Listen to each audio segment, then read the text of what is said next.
네, 오늘 말씀은 우리가 잘 아는 이 가나안 정탐꾼들이 40일 동안 정탐하고 이렇게 보고하는 내용입니다.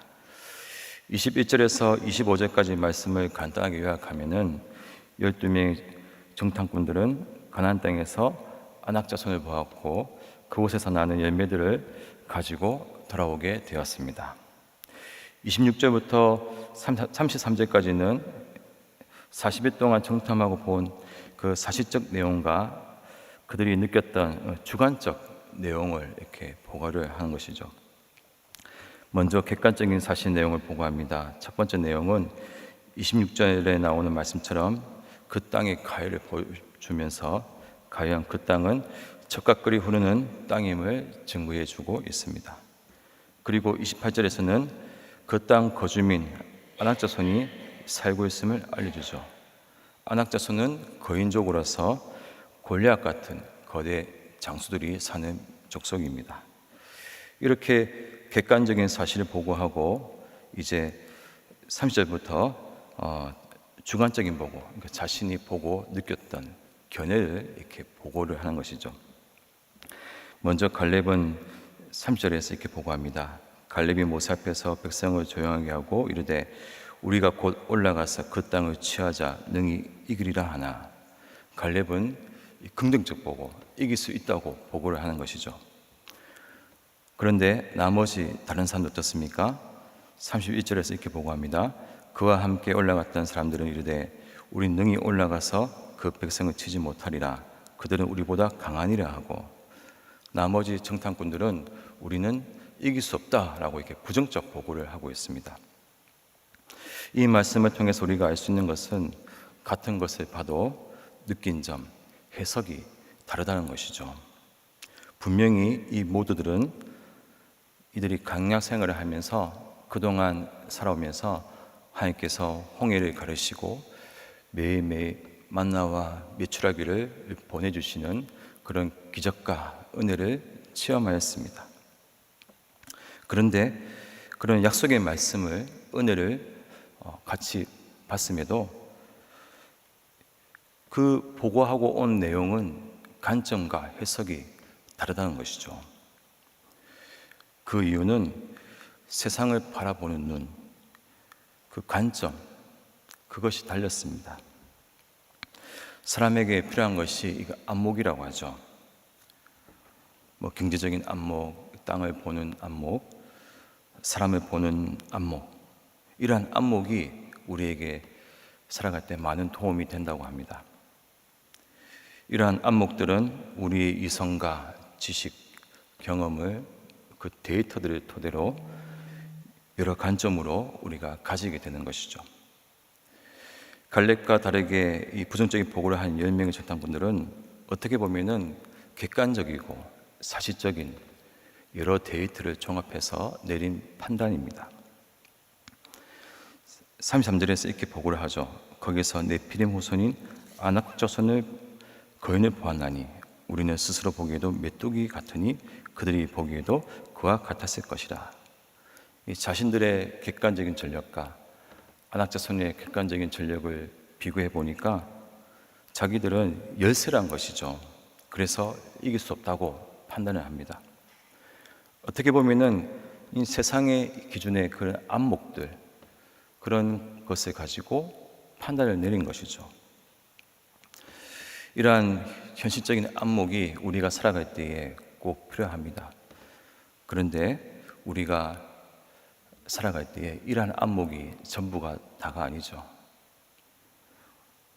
우리가 현실적인 이런 기준과 안목으로 살아갈 때에 때론 큰 장애물이나 어려움을 만나면 좌절하고 절망에 빠지기 쉽습니다. 그리고 하나님의 능력은 우리 이성과 지식, 경험으로 가둘 수가 없는 분이죠. 하나님은 무한하시고 전능하신 능력의 하나님이십니다. 하나님의 능력은 우리가 생각하는 것보다 훨씬 깊고 놀랍고 위대하십니다. 그 하나님께서는 우리 가운데에 살아계시며 우리 가운데 함께 하셔서 약속의 말씀을 이루어 가십니다. 그래서 우리가 가져야 할 안목이 무엇입니까? 바로 이 영적인 안목, 믿음의 눈이라는 것이죠. 갈렙은 이러한 믿음의 눈으로 가나안 땅을 바라보았고 아낙 자손을 바라보았습니다. 정신의학자인 빅터 프랭클이라는 인물이 있습니다. 그는 세계 2차 대전 때 아우슈비츠 포로 수용소에서 갇혔던 사람입니다. 수많은 유대인들이 이곳에서 학살을 당하죠. 근데 그는 그곳에서 살아남은 사람이었습니다. 당시에 그는 수용소에 갇혀 있으면서 언제 독가스실에 불려가서 죽을지 모르는 상황이었습니다. 매일 물 한 컵 분배받으면 그런 어려운 상황 속에도 그는 절망하지 않고 배급받은 물 반컵 가지고 마시고 반컵은 수염을 깎았습니다. 그가 그렇게 자신의 정결함을 유지하며 희망을 잊지 않았던 이유가 무엇입니까? 바로 약속의 말씀을 기억하며 하나님을 바라보았던 것이죠. 모두가 그 상황 속에서 절망하고 삶의 의미를 잃어가며 자포자기했지만은 그는 믿음의 눈으로 이 상황을 해석하고 하나님을 소망합니다. 그렇게 살아간 그의 믿음의 삶을 하나님께서 감동받으셨는지 그는 그곳에서 살아남을 수 있었습니다. 사랑하는 성도 여러분, 우리가 이 믿음의 눈으로 세상을 바라보면은 우리는 어떤 장애물이나 어려움이 와도 좌절하거나 절망하지 않습니다. 혹시 여러분 앞에 어떤 장애물이 있습니까? 어떤 어려움이나 문제가 있습니까? 믿음의 눈으로 바라보시기를 바랍니다. 이 믿음의 눈, 영적의 눈이 열리기를 축복합니다.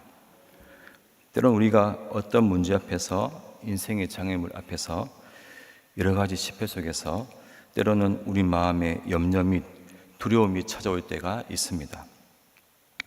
어떤 글에 보니까 우리 인생에서 가장 큰 적은 이런 문제와 어려움이 아니라 내 마음에 있는 두려움이라는 것이죠. 이 두려움 때문에 성장을 이루지 못하고 그리고 두려움 때문에 밝은 세상을 바르게 보지 못한다는 것입니다. 오늘 부정적인 보고는 정탐꾼들도 마찬가지입니다. 32절에 33절 말씀처럼 이들은 약속의 땅을 보고도 악평을 하고 있습니다. 그리고 자신들은 아낙 자손에 비하면 메뚜기와 같다며 자신들을 비하하는 것이죠.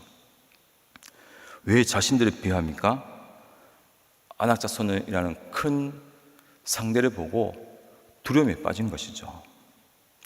그래서 우리 믿음의 삶의 가장 큰 적은 어떻게 보면은 이 두려움입니다. 두려움. 사탄도 우리에게 이 두려움이란 마음을 주어서 앞으로 전진하지 못하게 하고 어떤 사명 감당할 때에 머뭇거리게 하는 것이죠.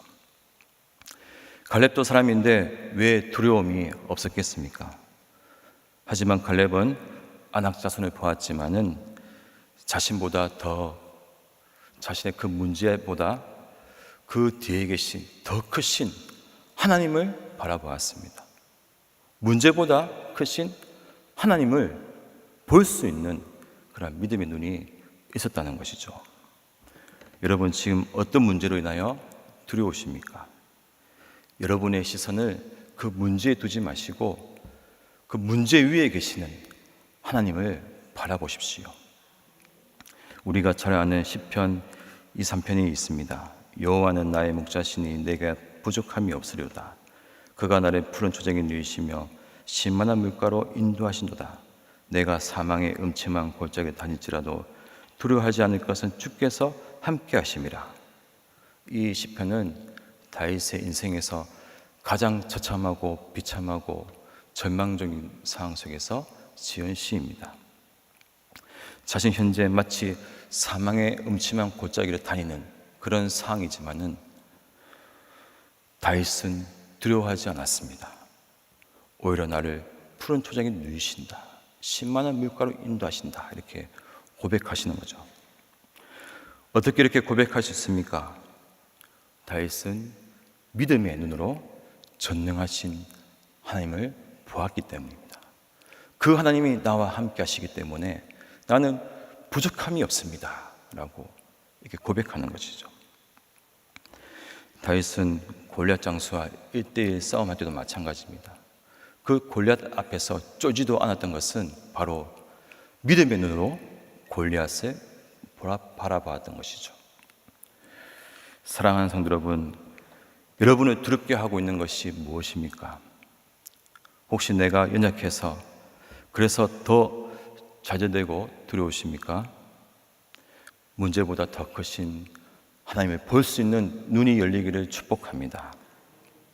그리고 그 믿음의 눈으로 그 문제를 바라보며 반드시 승리할 것을 믿음으로 선포하십시오.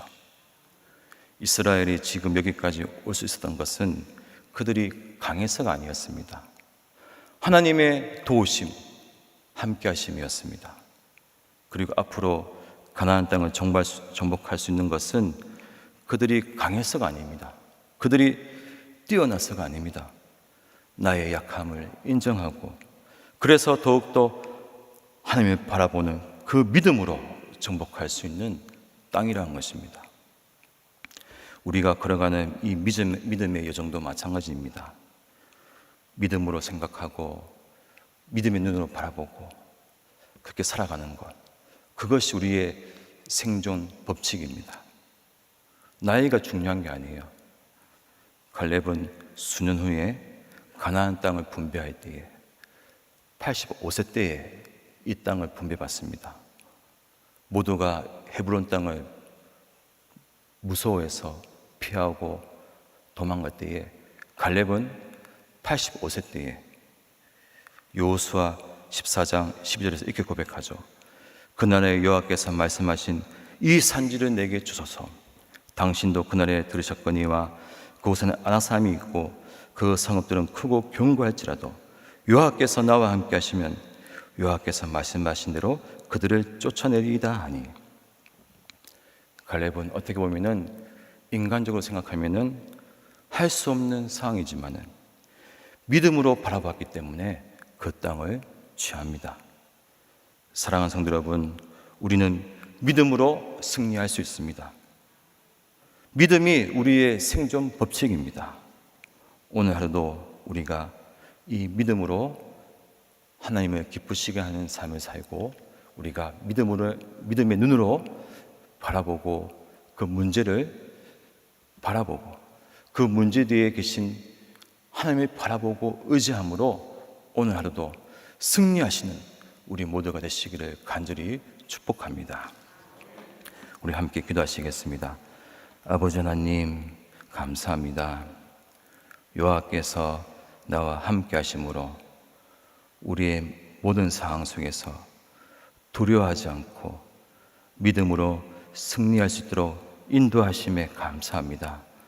하나님, 우리의 모든 상황 속에서 주님을 바라보고 의지할 수 있는 그런 믿음과 믿음의 눈을 열어 주시옵소서.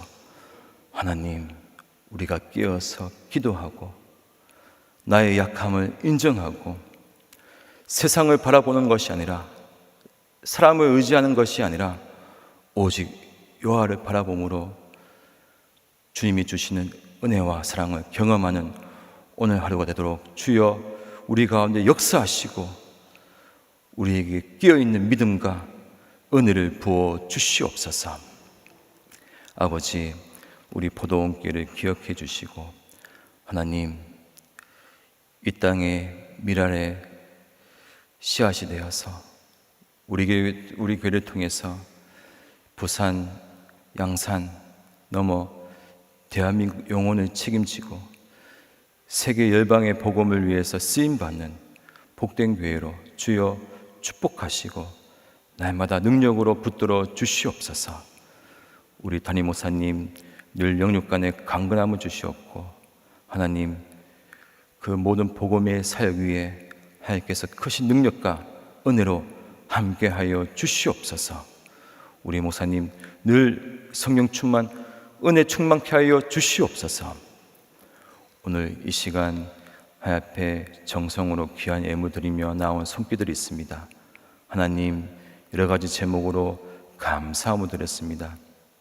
하나님, 그 모든 제목들 하나님께서 응답하여 주시고 더 큰 감사로 하나님께 드리며 나아가시도록 그들의 마음에 늘 평강의 복을 주시고 갑절의 영광과 물질의 축복과 하늘의 신령한 은혜를 가득히 부어 주시옵소서.